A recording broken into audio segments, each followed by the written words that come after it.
저는 60대 여성으로 경기도 외곽의 작은 도시에서 평범하게 살아온 사람입니다. 남들처럼 웃고 울고 버티면서 여기까지 왔네요. 근데 오늘 제가 이렇게 사연을 보내게 된 건 아직도 이게 제 인생에 일어난 게 믿기지 않는 일이 있어서예요. 듣고 나시면 아마 저처럼 입이 떡 벌어지실 겁니다. 자, 그럼 천천히 처음부터 이야기해 볼게요. 저는 경기도 어느 지역에서 4남매 중 셋째로 태어났어요. 아버지는 평생 농사일을 하셨고 어머니는 시내에서 본인 가게를 운영하셨죠. 부자는 아니었지만 그렇다고 굶을 정도로 가난하진 않았어요. 형제들이 많으니까 서로 부대끼면서 컸고 저는 그 사이에서 조용히 제 할 일을 하는 아이였습니다. 근데 제 인생이 완전히 바뀐 건 20살 때였어요. 어머니가 갑자기 뇌출혈로 쓰러지셨거든요. 새벽에 가게 문 열러 나가시다가 그 자리에서 쓰러지셨는데 발견이 늦어서 후유증이 심하게 남았어요. 반신마비에 말씀도 제대로 못하시게 됐죠.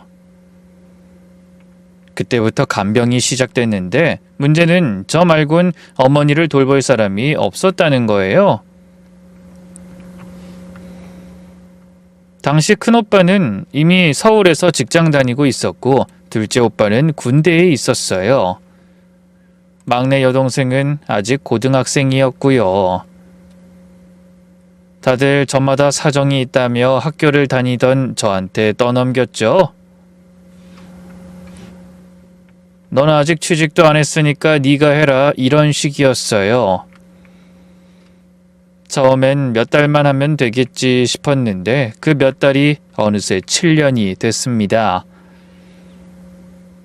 20에 시작한 간병이 27까지 이어진 거예요. 그 사이에 오빠들은 결혼하고 애 낳고 제 살 길 찾아 떠났어요. 가끔 명절 때나 잠깐 얼굴 비추고 병원비 조금 보태주는 게 전부였죠. 막내 여동생도 그 사이 대학 가고 취직하고 시집 갔어요. 저만 그 자리에 남아 어머니 기저귀 갈고 욕창 생기지 않게 뒤집어드리고 콧줄로 영양식 넣어드리는 생활을 했죠. 그 사이 다른 변화가 생겼다면 그 7년 동안 사람 보는 눈이 생겼다는 거예요. 병원에서 온갖 부류의 사람들을 봤거든요. 효자인 척하면서 카메라 앞에서만 우는 사람들, 유산 때문에 아픈 부모, 병실에서 싸우는 형제들, 돈 될 것 같으니까 갑자기 나타나는 친척들. 사람이 진심인지 아닌지는 위기 상황에서 다 드러나더라고요. 전 그걸 7년 동안 지켜보면서 배웠습니다. 그리고 한편으로 저는 누군가의 힘든 상황에 유독 약해졌어요. 제가 그 시간을 겪어봤으니까요.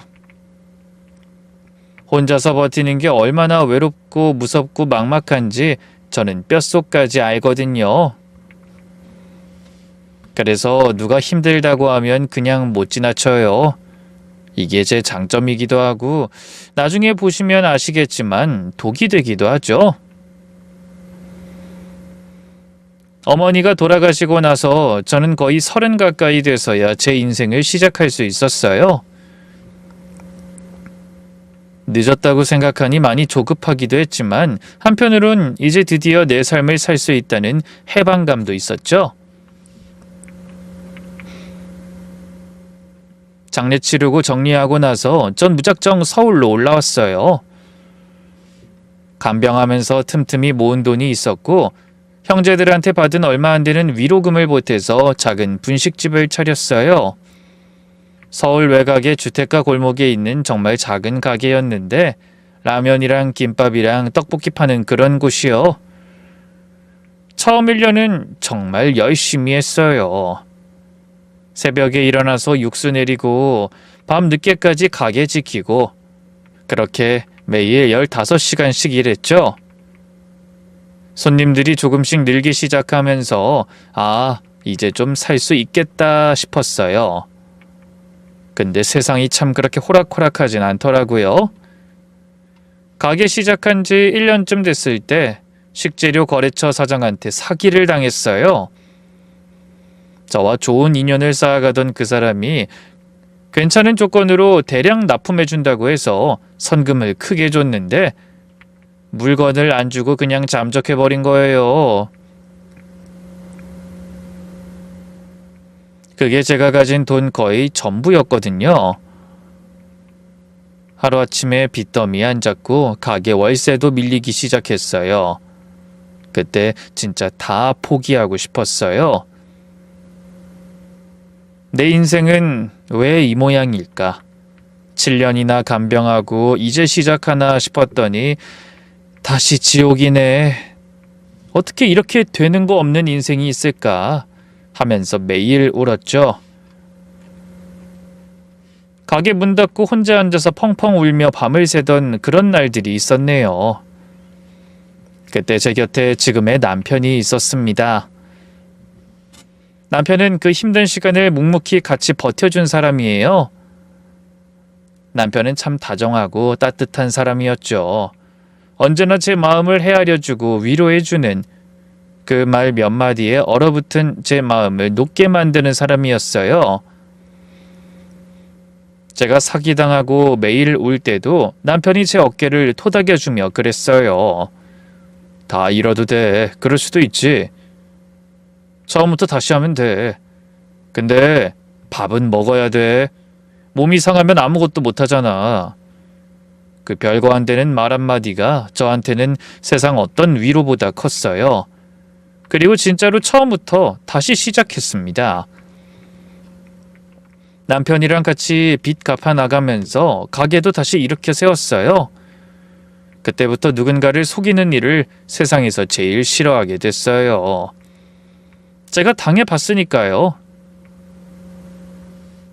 사기당한 사람의 선량한 마음을 이용하는 게 얼마나 파렴치한 일인지, 당한 사람은 얼마나 허무하고 분하고 자기 자신한테 화가 나는지 저는 알거든요.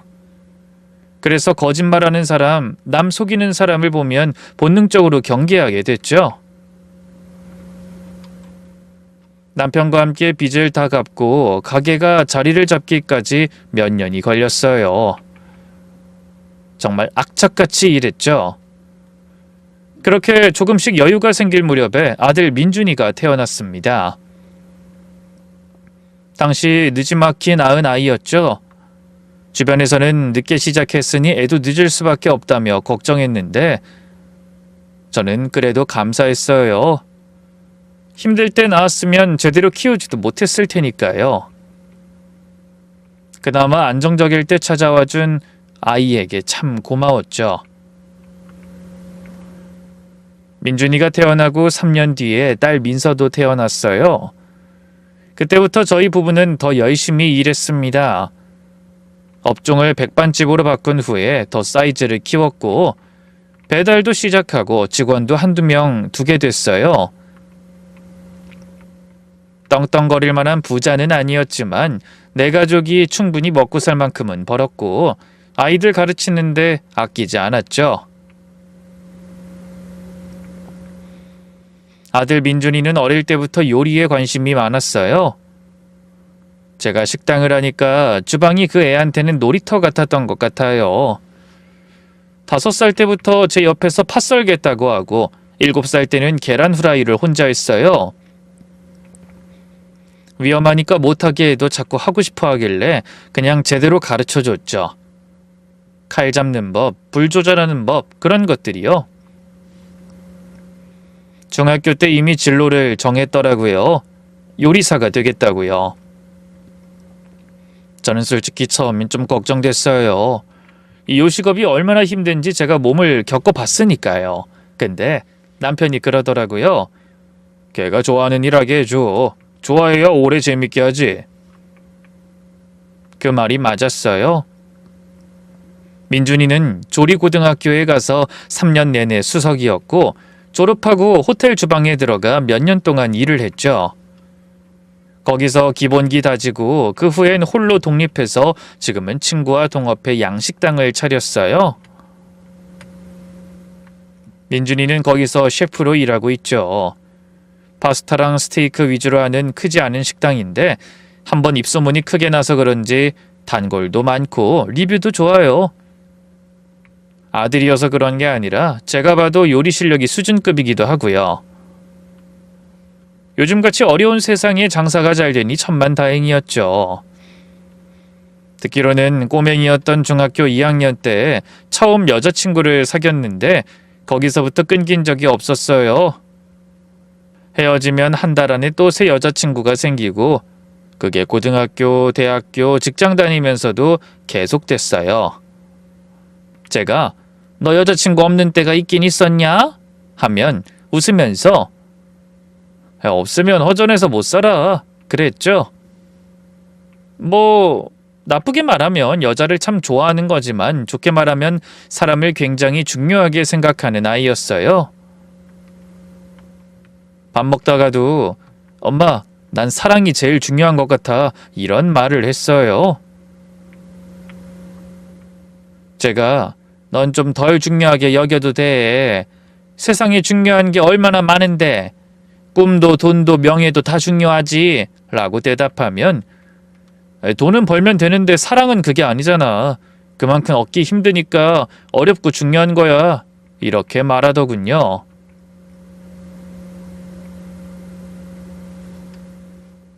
감정에 솔직하고 정이 많은 게 그 애의 장점이었어요.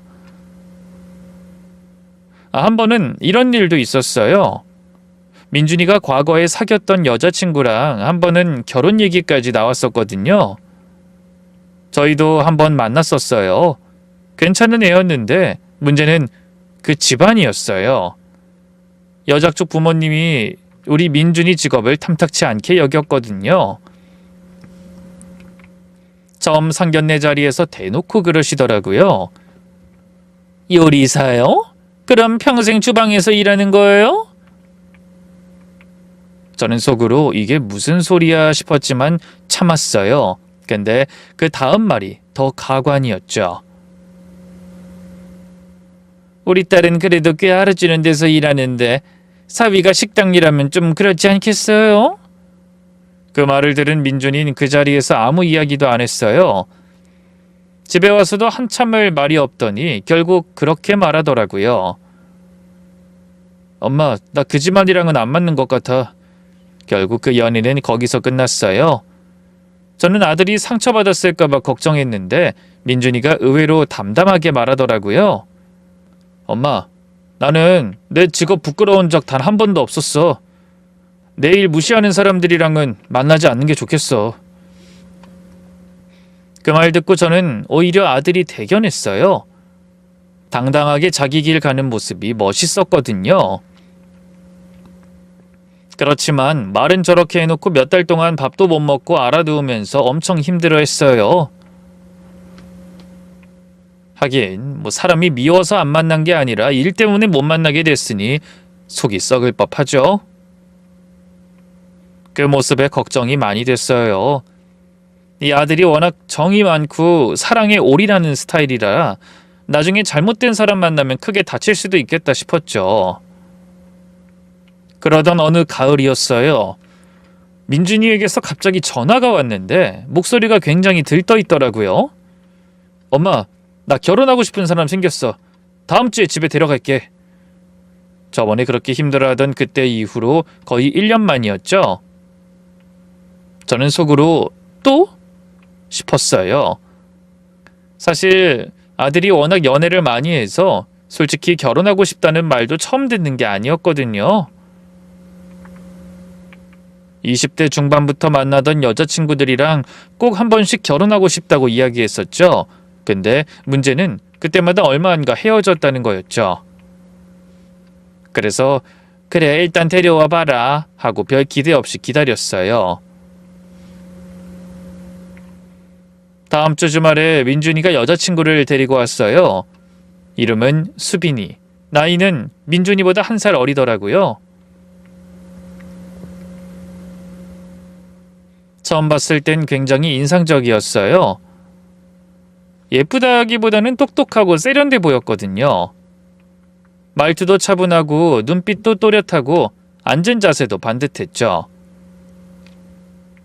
아, 이 친구는 지금까지 아들이 데려왔던 애들이랑은 다르구나 싶었죠. 인사하면서 제가 뭐 하는 사람이냐고 물었더니 대답을 듣고 깜짝 놀랐어요. 저는 회사에서 일해요. 아마 어머니도 아실 거예요, 이름 들으면. 그러면서 말한 회사가 누구나 아는 대기업이었어요. 이름만 대면 아, 거기 하는 그런 곳이요. 수빈이 말로는 거기 본사에서 일하는데 다닌 지 꽤 됐고 인정받고 있다고 했어요. 완전히 엘리트였던 거죠. 저는 솔직히 좀 놀랐어요. 우리 아들이 식당 주방에서 일하는 요리사잖아요. 좋게 말하면 셰프에다 돈도 보통 다른 회사원들보단 잘 벌긴 해도 이렇게 스펙 좋은 여자가 우리 아들을 좋아한다는 게 좀 신기하더라고요. 민준이가 객관적으로 못난 건 아니지만 조금 의외였던 건 사실이에요. 제가 그 친구라면 더 따지고 들 법했을 텐데 말이에요. 수빈이가 자기 얘기를 조금 더 해줬는데 듣다 보니 더 대단하게 느껴졌어요. 부모님이 어릴 때 이혼하셨대요. 아버지는 연락 끊긴 지 오래고 어머니 밑에서 어렵게 자랐다고요. 넉넉하지 않은 환경에서 공부해 좋은 대학 가고 졸업하자마자 대기업 입사한 거였어요. 그것도 수시 채용이 아니라 정규 공채로요. 어려운 환경에서 혼자 일어섰구나. 정말 대단하다. 제가 진심으로 그렇게 말했더니 수빈이가 살짝 웃으면서 말했어요. 감사합니다, 어머니. 저는 제 힘으로 뭔가 해내는 게 좋아요. 남한테 기대는 건 싫어해서요. 그 말이 참 마음에 들었어요. 저도 그렇게 살아왔거든요. 혼자서 버티고 혼자서 일어서고 그렇게 여기까지 온 사람이니까요. 동질감이 느껴졌달까요? 그래서 수빈이가 더 예뻐 보였어요. 남편한테도 이번엔 진짜 괜찮은 것 같아 했더니 남편도 고개를 끄덕였어요. 그러게 우리 아들한테 과분할 정도야. 솔직히 그때 저희 부부는 둘 다 같은 생각이었어요. 우리 아들이 복 받았다고요. 이렇게 똑똑하고 능력 있고 그러면서도 예의 바른 며느리가 어딨겠냐고요. 결혼 허락 안 할 이유가 없었습니다. 결혼 준비는 순조로웠어요. 수빈이가 워낙 꼼꼼한 성격이라 알아서 척척 진행했거든요. 예식장 예약, 청첩장, 식순 정하는 것 등등 저희가 크게 신경 쓸 것도 없었어요. 물론 저희도 도울 건 도왔지만 웬만하면 수빈이가 제가 할게요. 어머니 아버지는 편하게 계세요. 하면서 다 알아서 했죠. 근데 사실 결혼식 날 전 좀 놀랐던 게 있어요. 수빈이 쪽 하객이 생각보다 적더라고요. 20명이 안 됐던 것 같아요. 친정어머니랑 친척 몇 명, 그리고 친구들이랑 회사 동료라는 사람들. 저는 속으로 대기업 다니면 회사 동료들이 더 많이 올 줄 알았는데 싶었는데 뭐 사람마다 다르니까 그러려니 했죠. 결혼하고서는 신혼집 문제가 있었어요. 당시 수빈이는 모아둔 돈을 거의 다 어머니 노후자금으로 들여서 가진 게 없었고 아들이 모은 돈만으로 신혼집을 구하기 어려운 상황이었어요. 때문에 결국 저희 부부가 결정을 내렸죠. 그냥 저희가 마련해 주기로 한 거예요. 전세 비용 우리가 낼 테니 좋은 데서 시작해라. 민준이가 엄마 그건 너무 많은 거 아니야? 했는데 전 괜찮다고 했어요. 우리가 평생 가게 하면서 아껴 모은 돈이 있었거든요. 아들 결혼시키는 데 쓰는 게 아까울 리가 없죠. 수빈이도 처음엔 사양했어요. 저희가 알아서 할 수 있어요, 어머니. 라고 했는데 제가 밀어붙였어요. 됐어. 내가 해주고 싶어서 그래. 받아. 신혼집은 아들 식당에서 가까운 곳으로 해서 계약했어요. 역세권이 있는 깨끗한 아파트였는데 전세 비용이 꽤 나왔어요. 저희가 모아둔 돈 상당 부분을 쓴 거죠. 근데 아깝지 않았어요. 이 아이들이 진심으로 행복하길 바랬으니까요. 결혼 후에 수빈이가 저희를 진짜 극진히 모셨어요. 한 달에 한 번은 꼭 외식 대접을 했는데 그것도 저희가 가고 싶다는 대로 예약해서 데려갔어요. 제가 한 번은 지나가듯이 갈비 먹고 싶다라고 했더니 다음 주에 유명한 한우집 예약해놨더라고요. 게다가 때마다 좋은 선물 보내왔어요. 한과 세트, 홍삼, 굴비 이런 것들. 포장도 예쁘게 해서요. 제가 이런 거 안 해도 돼. 돈 아까워. 라고 하면 수빈이가 웃으면서 말했어요. 어머니가 저희 집도 마련해 주셨잖아요. 저는 빈손으로 와서 늘 마음이 쓰였는데 이 정도는 해야죠. 또 한 번은 제가 허리가 아프다고 했는데 며칠 뒤에 안마의자가 배달 왔어요. 꽤 비싼 거였거든요. 저는 깜짝 놀라서 전화했더니 수빈이가 어머니 허리가 안 좋다고 하셨어요. 민준 씨랑 같이 돈 모아 준비한 거니까 너무 제 부담 안 가지셔도 돼요. 라고 하더라고요.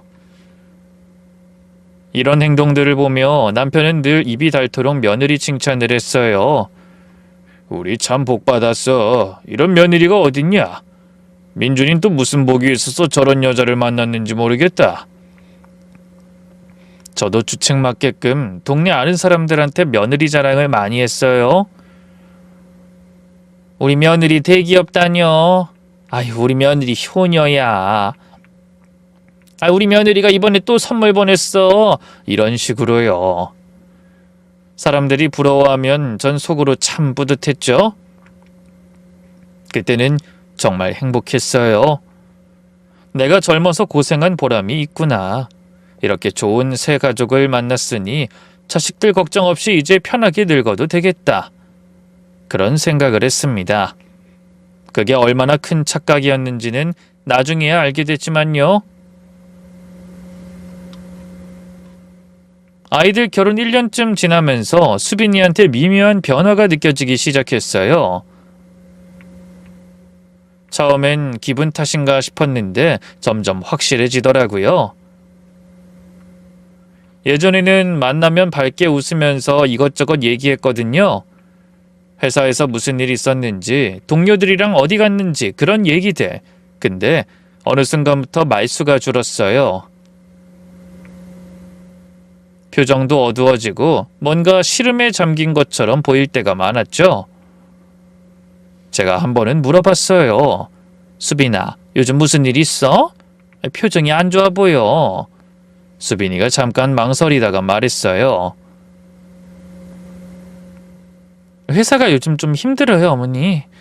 분위기가 안 좋아서요. 구조조정 얘기가 나온다. 실적 압박이 심하다. 그런 말들을 하더라고요. 저는 그런 대기업도 젊은 사원들이 구조조정되나 싶기도 하고 잘 모르는 쪽이기도 해서 그저 힘들어도 조금만 버텨. 다 지나가. 하고 응원만 했어요. 어떻게 보면 직장 생활이 힘든 건 당연한 거니까요. 저도 식당 운영하면서 힘든 적 한두 번이 아니었으니까 그러려니 했죠. 근데 아들한테 나중에 듣기론 수빈이가 집에서도 회사 이야기를 피한대요. 민준이가 오늘 회사 어땠어? 물으면 그냥 그랬어 하고 넘기고 점심 뭐 먹었어? 아무거나 이런 식으로 대충 대답한대요. 민준이가 그러더라고요. 엄마, 수빈이가 요즘 이상해. 예전에는 회사 얘기 많이 했는데 요새는 물어보면 귀찮아하는 것 같아. 회사 사람들하고 무슨 문제라도 있는 건가? 저는 아휴, 직장에서 스트레스 받으면 집에서 그 얘기 하기 싫을 수도 있지. 이해해줘라 라고 했어요. 근데 속으로는 좀 걱정이 됐죠. 혹시 회사에서 왕따 당하는 건 아닐까? 상사한테 괴롭힘 당하는 건 아닐까? 그런 생각이 들더라고요. 요즘 뉴스 보면 직장 내 괴롭힘 이야기가 많이 나오잖아요. 우리 며느리가 그런 거 당하고 있으면 어쩌나 마음이 쓰였죠. 그때까지만 해도 힘든 일이 있으니까 표정이 어두운 거라고, 회사 생활이 원래 그렇다고 그렇게만 생각했습니다. 그러다 어느 봄이었어요. 민준이랑 오랜만에 전화 통화를 하고 있는데 애가 잠시 망설이다가 이런 말을 하더라고요. 사실 수빈이가 요즘 회사 그만두고 싶어해. 그게 좀 걱정이야. 저는 깜짝 놀랐죠. 그 좋은 대기업을 왜 그만둬? 힘들면 버텨야지. 요즘 취업이 얼마나 어려운데. 근데 이유를 듣고 나니까 참 안타깝더라고요. 수빈이 친정어머니가 많이 편찮으시대요. 듣기론 간경화라던데 상태가 좋지 않아서 간병이 필요한데 수빈이 혼자 감당이 안 된다는 거예요. 회사 다니면서 병원 왔다 갔다 하는 게 체력적으로 너무 힘들고 정신적으로도 지쳐서 일이 손에 안 잡힌대요. 그 말 듣는 순간 제 가슴이 철렁했어요. 간경화요. 제가 그 병이 얼마나 무서운지 알거든요. 그리고 간병이 얼마나 힘든지도요. 저는 7년을 했잖아요. 혼자서 아픈 부모 돌보면서 다른 일까지 한다는 게 얼마나 막막하고 외롭고 지치는 일인지 저는 뼛속까지 알아요. 그날 저녁에 수빈이한테 전화했어요. 수빈아, 민준이한테 얘기 들었어. 많이 힘들지? 전화기 너머로 수빈이가 울먹이더라고요.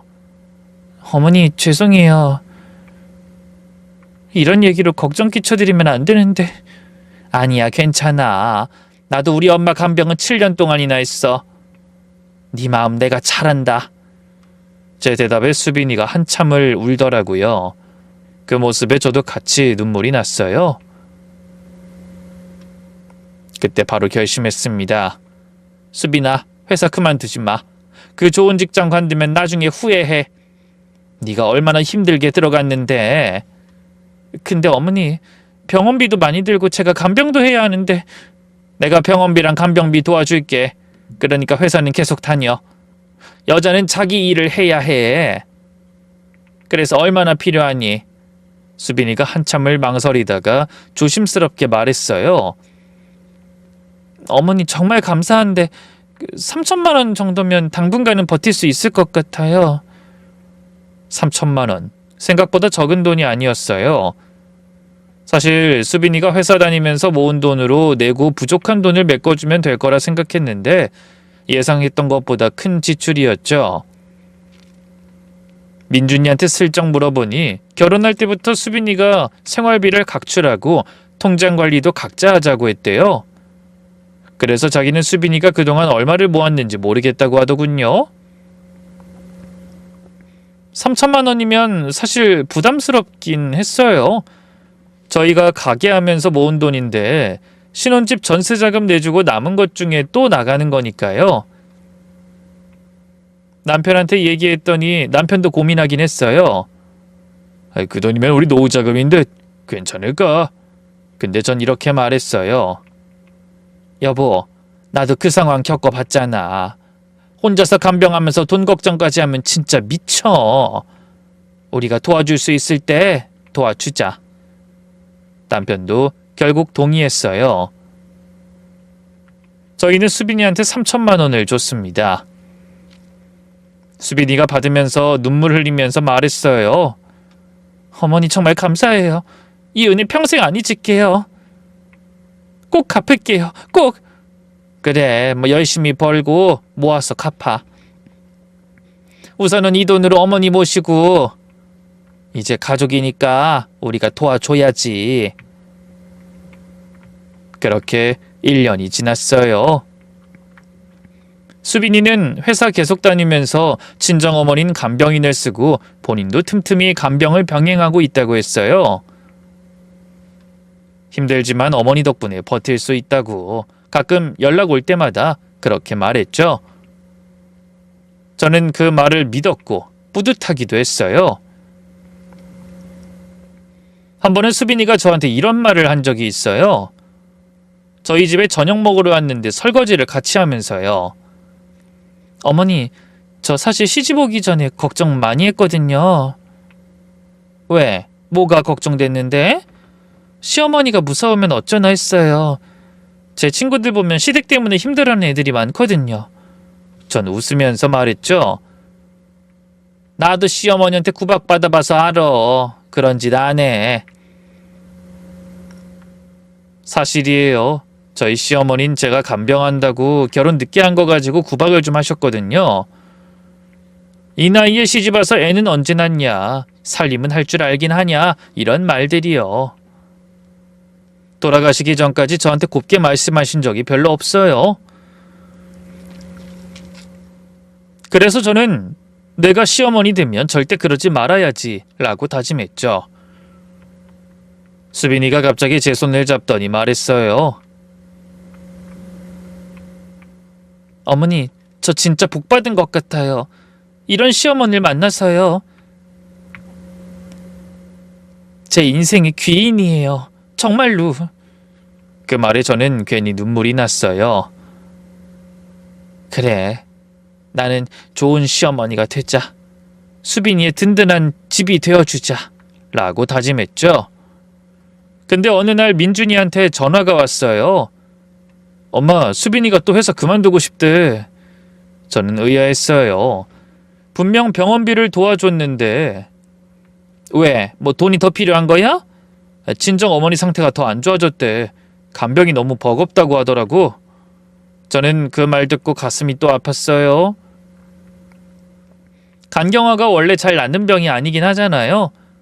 상태가 나빠지면 간병도 더 힘들어지고요.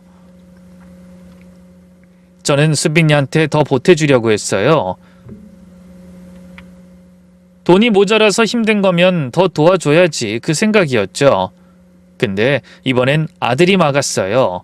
엄마 됐어. 돈은 더 주지 마. 저는 좀 놀랐어요. 이 아들이 원래 사랑꾼에 늘 수빈이가 우선이었거든요.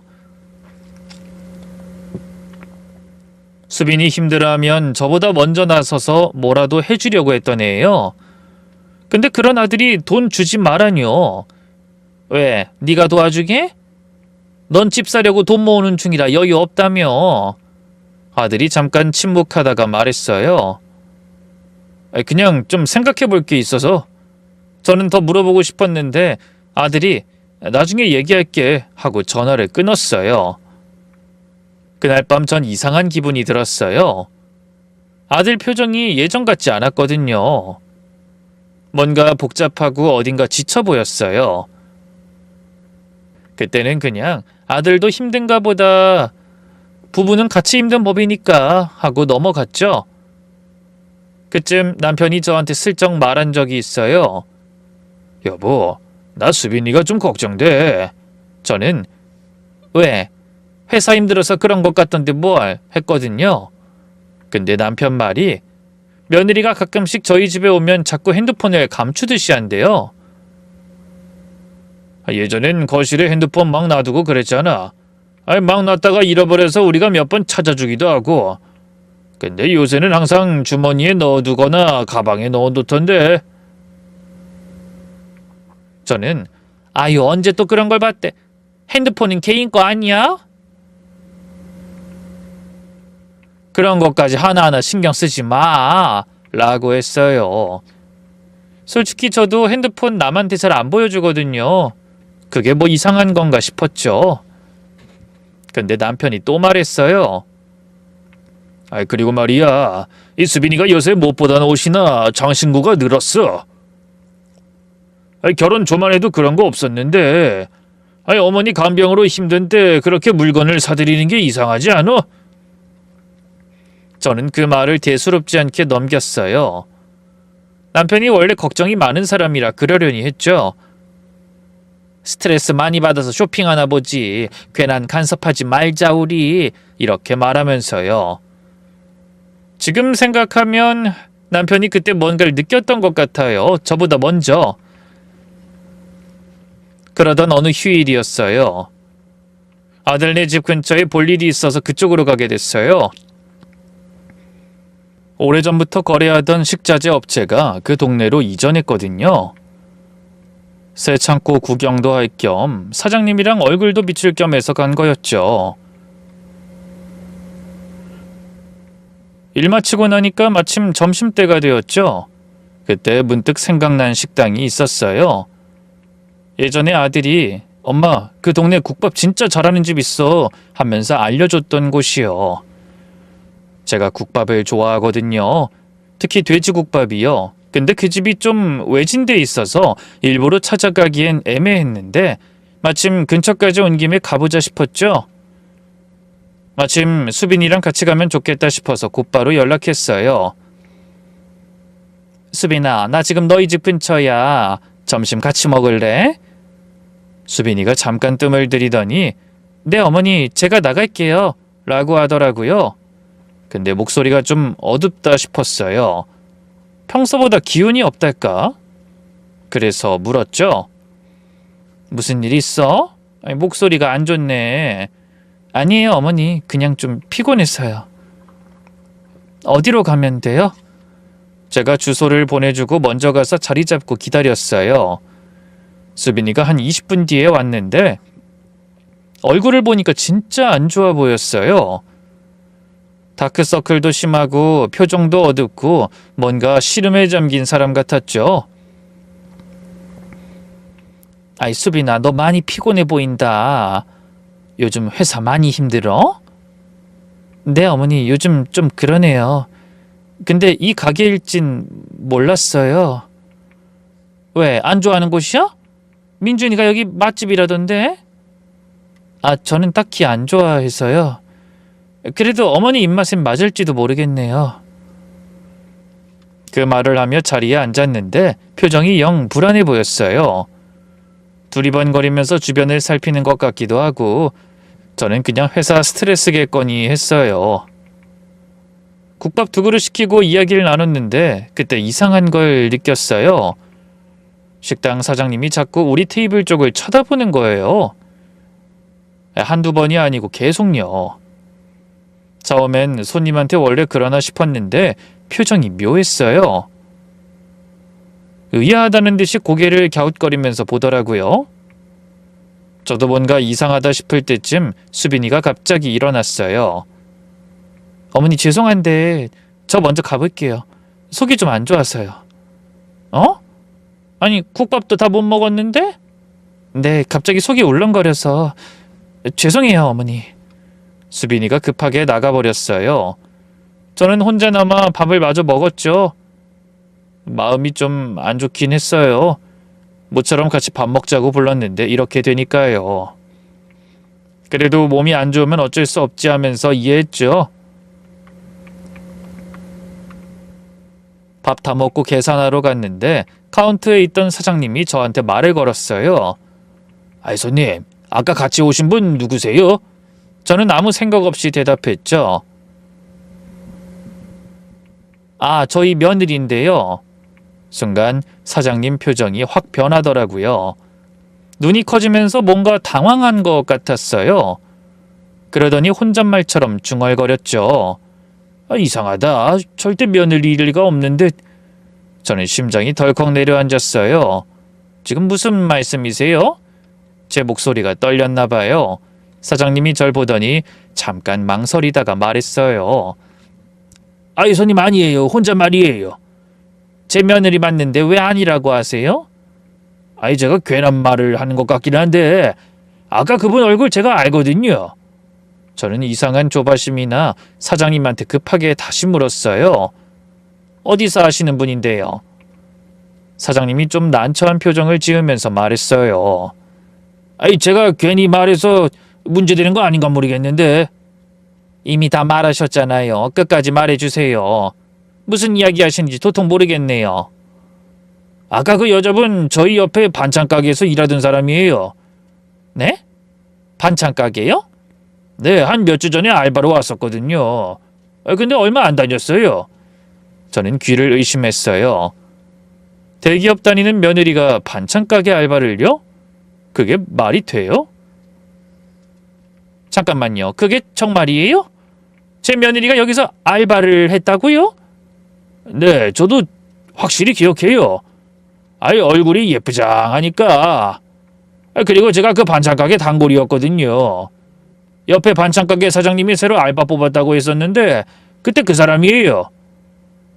듣기론 그냥 취업 전에 잠깐 일하는 거라고 들었거든요. 결혼은 안 했다고 했었는데 저는 머릿속이 하얘졌어요. 대기업 본사에서 일한다는 애가 왜 반찬가게에서 알바를 해요? 투잡인가? 아니, 회사를 다니면서 투잡을 한다고? 내가 돈까지 보태줬는데? 국밥집 사장님이 저한테 전화를 하나 건네줬어요. 반찬가게 사장님이랑 통화할 수 있게요. 저는 떨리는 손으로 전화기를 받았어요. 사장님이 다시 한번 확인해줬죠. 그 여자 확실해요. 손님, 몇 주 전에 분명히 여기서 일했어요. 근데 손님이 왜 그 사람을 찾으시는 거예요? 저는 대답하지 못했어요. 그냥 감사합니다 하고 전화를 끊었어요. 손이 떨려서 전화기를 제대로 잡을 수가 없었죠. 사장님, 그 옆에 반찬가게 지금도 있는 거죠? 아이, 네, 바로 저 옆이에요. 저는 집으로 돌아갈까 하다 결국 용기 내 바로 옆 가게로 갔어요. 이대로 집에 가면 속이 터져버릴 것 같았거든요. 문을 열고 들어가 보니 안엔 중년 여자분이 계셨어요. 제가 들어가서 물었죠. 사장님, 아까 국밥집 사장님 통해 전화드렸던 사람인데요. 여기서 몇 주 전에 알바했던 젊은 여자분에 대해 더 알려주실 수 있나요? 제가 그 사람 가족인데 좀 알아보고 싶은 게 있어서요. 네, 그 여자 몇 주 전에 왔었는데 며칠 안 다녔어요. 왜요? 무슨 일이 있었어요? 아니, 별일 없었는데 갑자기 안 나왔어요. 연락도 없이 그냥 잠수 탄 거죠. 에휴, 저는 가슴이 철렁했어요. 그 여자가 일할 때 뭐라고 했어요? 자기소개를? 미혼이고 취업 준비 중이라고 했어요. 당분간 생활비 벌어야 한다고. 그래서 뽑았는데 며칠 일하다 일감만 받고 다음날 말도 없이 안 나오더라고요. 미혼이요? 취업 준비 중이요? 저는 그 자리에서 다리에 힘이 풀렸어요. 대기업 다닌다던 며느리가, 결혼한 지 몇 년이 된 며느리가 여기선 미혼의 취업준비생이라고 했다고? 수빈이가 대체 왜 이런 거짓말을 한 거지? 정말로 회사 다니면서 알바한 건가? 아니, 미혼이라고 했다며. 그럼 뭐야? 대체 뭐가 진실이야? 너무 혼란스러웠어요. 저는 그 자리에서 한참을 서 있었어요.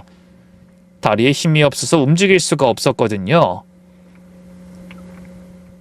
머릿속이 복잡했어요. 아무것도 정리가 안 됐어요. 집에 가는 길에 계속 생각했죠. 아니야, 뭔가 오해가 있을 거야. 분명 설명이 될 거야. 전 그렇게 믿고 싶었어요. 그동안 너무나 잘 지내왔잖아요. 설마 전부 다 거짓말이겠어요? 한편으론 불안했어요. 남편이 전에 했던 말이 떠올랐거든요. 그때는 대수롭지 않게 넘겼는데 이제 보니까 다 뭔가 이상했던 거예요. 그날 밤 저는 잠을 못 잤습니다. 내일 당장 확인해 봐야겠다고 결심했어요. 다음 날부터 저는 조용히 수빈이에 대해 알아보기 시작했죠.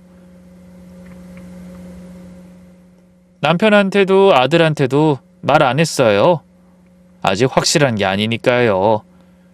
괜히 말했다가 오해인 거면 어떡해요. 그래서 혼자 움직였어요. 먼저 수빈이가 다닌다는 회사에 전화하기로 했어요. 근데 대기업은 개인 직원을 그냥 연결 안 해준다고 하더라고요. 그래서 대표 번호로 전화해서 이수빈 씨 연결해 주세요 하면 어느 부서요? 이러거든요. 그래서 아들한테 슬쩍 물어봤어요. 수빈이가 지금 어느 부서에서 일하는지. 민준이가 마케팅 기획팀이라고 했던 것 같은데 그러더라고요. 저는 그 정보 가지고 회사 대표 번호로 전화했어요. 마케팅 기획팀 이수빈 씨 연결 부탁드립니다. 전화 받은 직원이 잠깐 확인하더니 이렇게 말했어요. 이수빈 씨요? 마케팅 기획팀에는 그런 분 안 계시는데요? 저는 심장이 쿵 내려앉았어요. 혹시 다른 팀에 계실 수도 있나요? 다른 팀은 제가 확인해 드리기 어렵고요. 일단 이 팀에는 확실히 그런 분 안 계세요.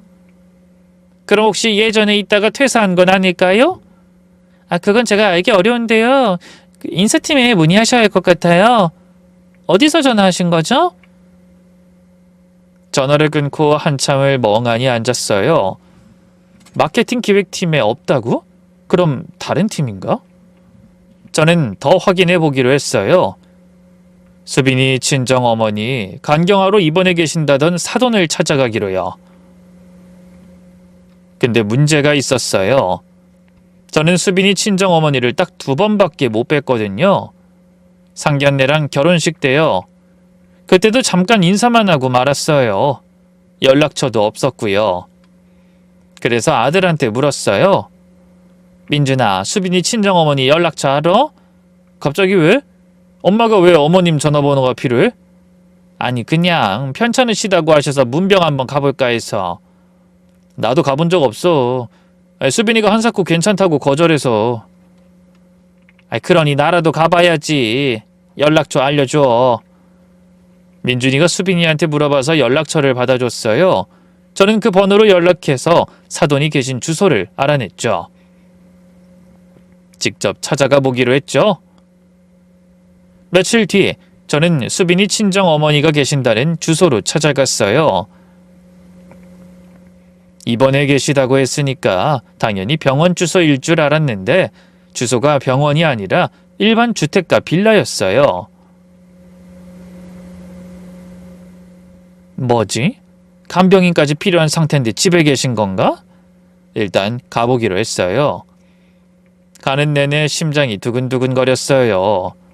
제발 내 예감이 틀렸으면 좋겠다. 제발 수빈이가 거짓말한 게 아니었으면 좋겠다. 그런 생각만 했어요. 주소지에 도착했어요. 오래된 빌라의 3층이라고 되어 있었어요. 계단 올라가서 초인종 눌렀죠.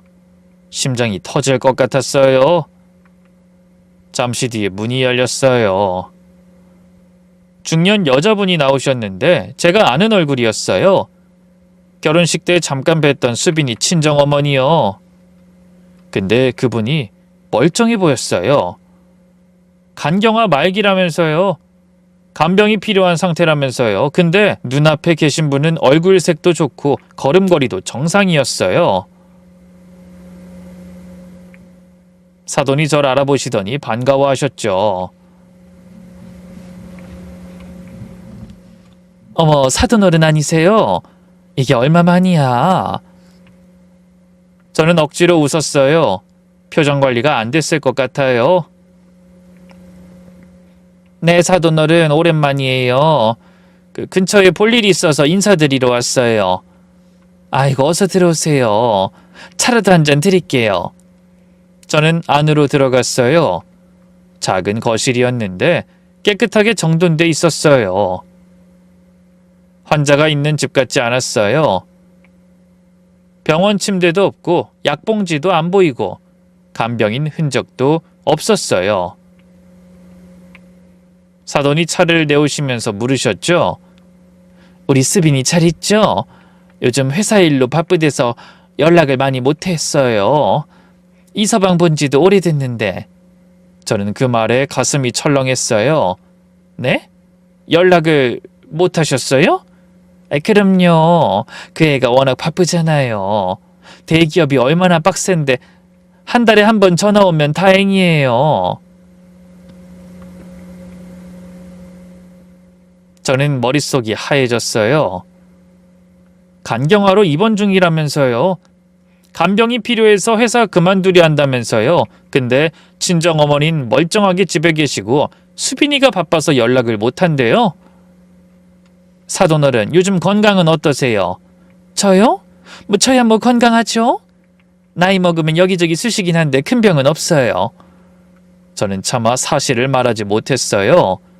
이분한테 사실 수빈이가 어머니 간경화라고 해서 저한테 3천만 원 받아갔어요. 알고 계세요? 이 말을 어떻게 해요? 수빈이 친정어머니가 얼마나 충격받으시겠어요? 저는 적당히 인사드리고 나왔어요. 나오는데 다리가 후들거려서 계단을 못 내려가겠더라고요. 난간 붙잡고 한참을 서 있었어요. 전부 다 거짓말이었어요. 회사도 간경화도 간병도 전부 다요. 그럼 제가 준 3천만 원은 대체 어디로 간 거야? 그 돈으로 뭘 한 거야? 저는 빌라 앞에서 한참을 울었어요. 배신감이 밀려왔어요. 내가 왜 그랬을까? 왜 그렇게 쉽게 믿었을까? 저도 사기당해 본 사람인데 또 당한 거예요. 그것도 며느리한테요. 저는 집에 와서 남편한테 다 털어놨어요. 남편도 경악했죠. 믿을 수가 없는 표정이었죠. 뭐? 회사에 그런 사람이 없다고 했어? 게다가 친정어머니가 멀쩡해? 아니, 그럼 지금까지 전부 다 거짓말이라는 거야? 저는 고개를 끄덕였어요. 말이 안 나왔어요. 그럼 우리가 병원비로 준 돈은? 몰라. 나도 몰라. 그 돈이 다 어디로 갔는지. 남편이 한참을 아무 말도 못하고 앉아있다가 말했어요. 민준이한테 말해야지.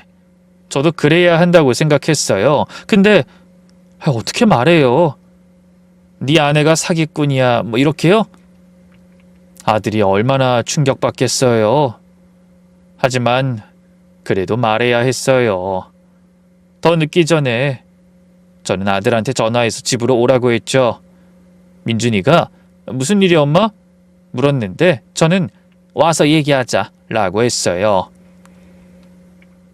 민준이가 왔어요. 전 지금까지 알아낸 것들을 다 말해줬죠. 반찬가게 얘기, 회사에 수빈이 이름이 없다는 얘기, 친정어머니가 멀쩡하시다는 얘기. 근데 아들 반응이 제 예상과 달랐어요. 엄마, 사실 나도 뭔가 이상하다고 느꼈어. 저는 놀랐어요. 뭐? 너도 알고 있었어? 아니, 전부 다 알았던 건 아니고 그냥 뭔가 이상했어. 아들이 말하길 수빈이가 예전부터 수상한 점이 좀 있었대요. 어느샌가 레퍼토리가 떨어진 것처럼 회사 얘기 피하는 건 기본이고 카드 명세서 보면 출근 시간에 커피 사 마신 게 찍혀 있어야 하는데 그게 없고 오후 2, 3시 이런 시간대에만 있었대요. 게다가 회사 동료 경조사 가는 걸 한 번도 못 봤대요. 회사 다니면 동료 결혼식이나 장례식 한두 번은 가잖아요. 근데 수빈이는 한 번도 안 갔대요. 요즘 그런 거 잘 안 가 라고 했다는데 그것도 이상했죠. 그래서 민준이가 저번에 제가 돈 더 주려는 거 막았던 거래요. 뭔가 이상한데 확신은 없으니까 일단 돈은 더 안 주는 게 맞겠다 싶었대요. 근데 왜 직접 안 물어봤어? 사랑하니까요. 아들이 고개를 떨궜어요. 사랑하니까 믿고 싶었어. 설마 수빈이가 나한테 거짓말 하겠어? 이상한 게 있어도 다 이유가 있겠지. 그렇게 생각하고 싶었어. 뒤를 캐내는 건 사랑을 의심하는 거라고 생각했어. 저는 그 말에 가슴이 아팠어요. 사랑이 눈을 멀게 한다더니 우리 아들이 딱 그랬던 거예요. 의심되는데도 믿고 싶어서 외면했던 거죠. 근데 엄마, 이제 확실히 알아야 할 것 같아.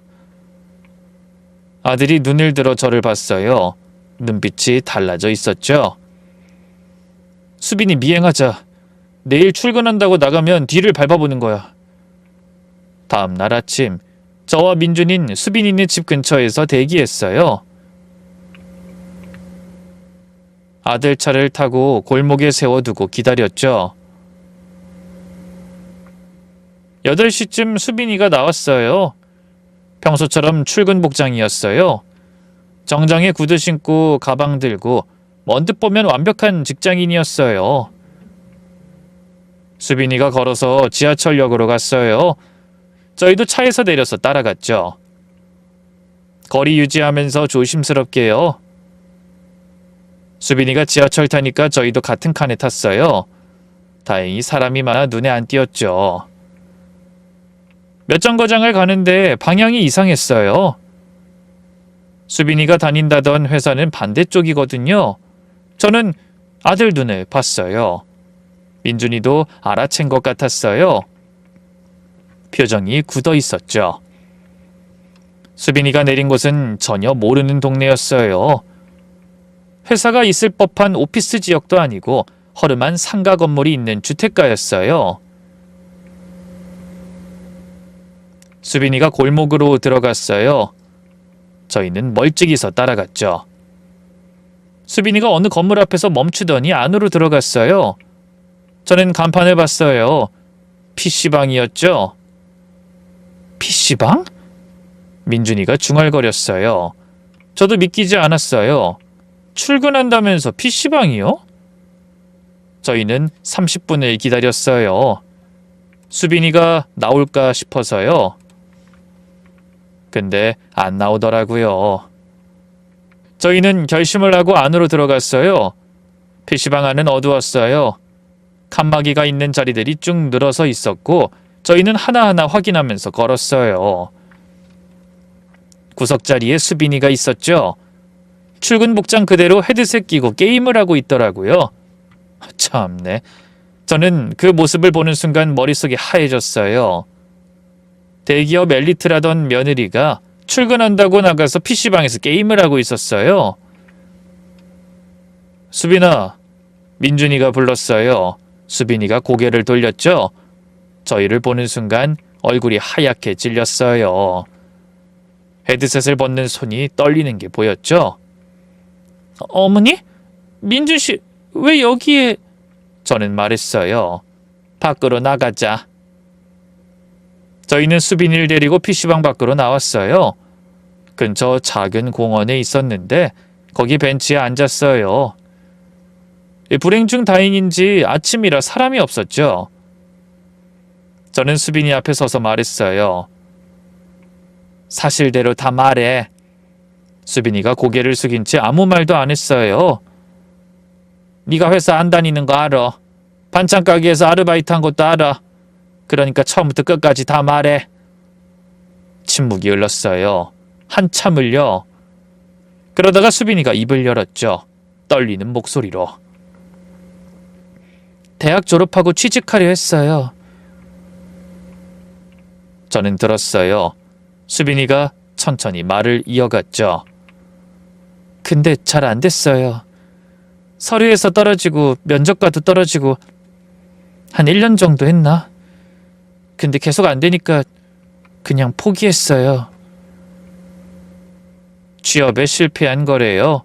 그건 이해할 수 있었어요. 요즘 취업 어렵잖아요.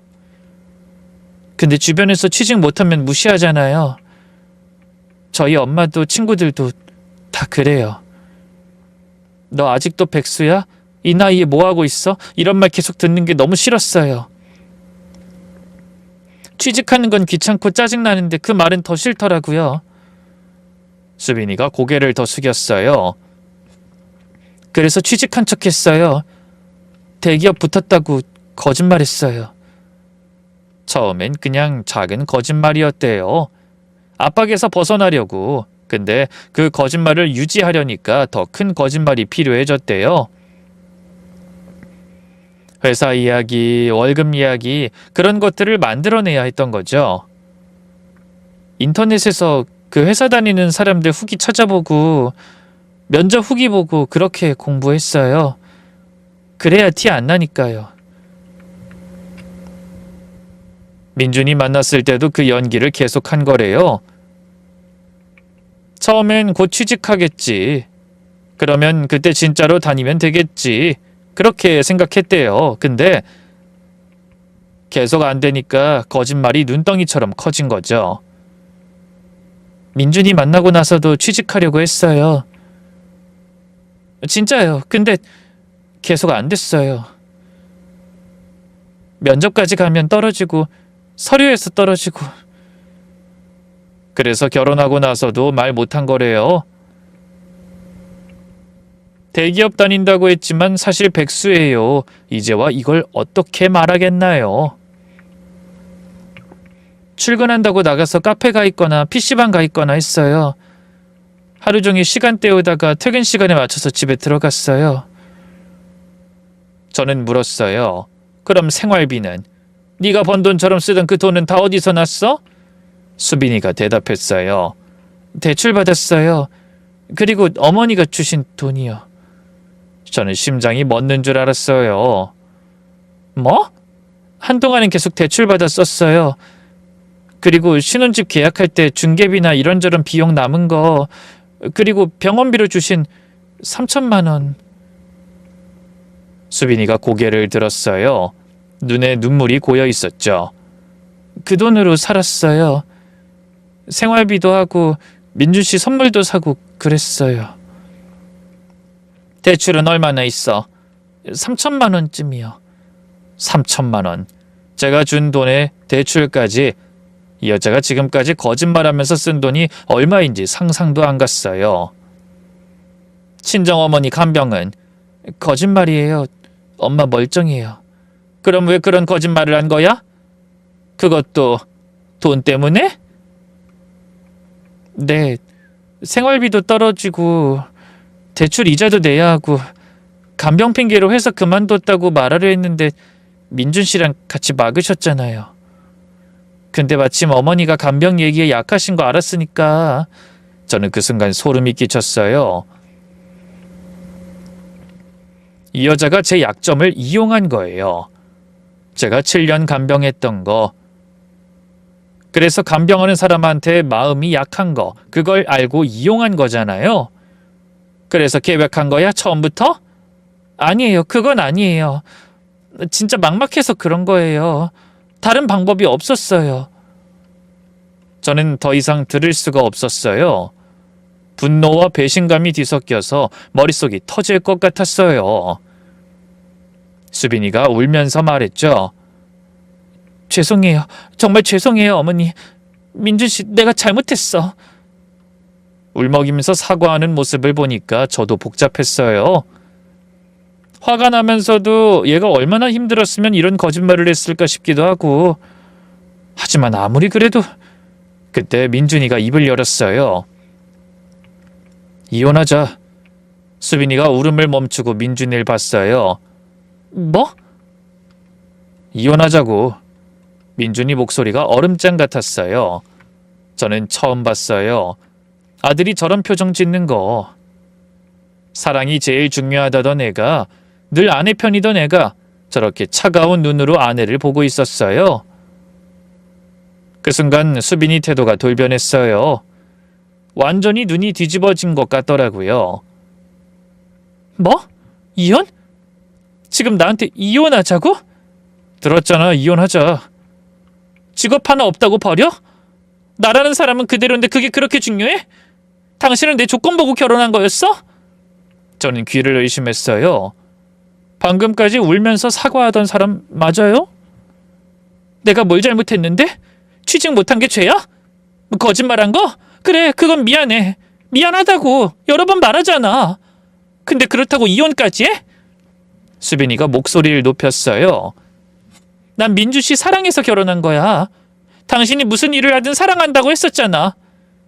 그건 다 진심이었어. 근데 당신은 날 이해 못해줘? 직업 없는 거 빼면 나 잘못한 거 없잖아. 전 그 말에 피가 거꾸로 솟았어요. 잘못한 거 없다고? 넌 우리 가족한테 2년 넘게 거짓말했어. 돈도 뜯어갔고. 뜯어가긴요. 어머니가 주신 거잖아요. 제가 처음부터 달라고 했어요? 네가 거짓말로 우릴 속였으니까 준 거지. 그래서 어쩔 건데요? 수빈이가 절 똑바로 쳐다봤어요. 눈물은 이미 말라 있었어요. 고소할 거예요? 사기죄로? 해보세요. 제가 총 들고 협박해서 빼앗은 것도 아니고 어머니가 자발적으로 주신 건데 그게 사기가 돼요? 저는 할 말을 잃었어요. 이게 방금까지 울던 사람이야? 그리고 이혼? 좋아요, 이혼해요. 근데 위자료 받을 거예요. 내가 왜 일방적으로 쫓겨나야 하는데요? 민준이가 말했어요. 당신이 사기친 거잖아. 사기? 증거 있어? 나 회사 다닌다고 말한 거 녹음한 거 있어? 없잖아. 그냥 속았다 이름 누가 믿어줘? 저는 그 순간 깨달았어요. 이 여자 보통이 아니라는 걸. 2년 넘게 가족 전체를 속이면서 티 하나 안 낸 사람이에요. 지금도 저렇게 뻔뻔하게 나오는 걸 보면 처음부터 이런 상황을 대비하고 있었던 것 같아요. 저는 주머니에서 핸드폰을 꺼냈어요. 다행히 오늘 전 만반의 준비를 한 상태였거든요. 녹음 없다고 했지? 수빈이가 제 손에 들린 핸드폰을 봤어요. 방금 네가 한 말 다 녹음했어. 회사 안 다녔던 거, 돈 어디 썼다는 거, 친정어머니 간병이 거짓말이라는 거 전부 다. 수빈이 얼굴이 처음으로 흔들렸어요. 녹음을 했다고? 그래, 했어. 이거 가지고 변호사한테 가볼 거야. 사기죄 성립되는지 안 되는지. 그리고 안 되더라도 이거 네 친정 어머니한테도 들려드릴 거야. 네 주변 모든 사람들한테도. 네가 어떤 사람인지 알려줘야지. 수빈이 얼굴이 창백해졌어요. 네가 뻔뻔하게 나와줬으니 나도 끝까지 가야겠다. 수빈은 결국 꼬리를 내렸어요. 녹음 파일이 결정적이었죠. 변호사 상담 받아보니까 사기죄로 고소 가능하대요.